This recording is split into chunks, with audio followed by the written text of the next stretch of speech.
Ballistic ISO for the dead bug. We're going to set up in a dead bug position, knees over top of the hips, hands over top of the shoulders.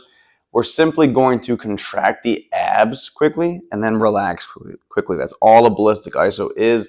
And when we do this, realistically, if this is even too tough a position, we could have the feet down on the ground here and simply work on, for the example, the rep is squeeze the abs, relax. Squeeze the abs, push the low back into the ground, relax. Squeeze, relax. At first, we're going to start this with a 2-second hold. So we're going to hold for 2 seconds, and then we're going to relax. So the easiest way to start this would be holding here, squeeze the abs, relax. Squeeze the abs, 1, 2, relax. As I get better, I can do a couple things. I can take the feet up a little bit, squeeze, relax. Squeeze, relax, okay?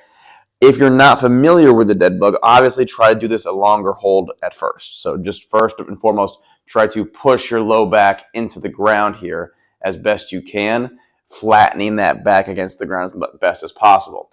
If you've done this before and you're relatively well versed in it, then you can do it in a more advanced version here where we're trying to get up and then relax quickly. As we start down this progression, you'll notice in the sheet or on whatever sheet we have, is it should say, okay, we're going to start with a 2-second contraction, and then we're going to maybe a 1.5 seconds, or simply a second. And then from there, so if I go 1 second, it might look like this. Contract, relax. Contract, relax. Contract, relax.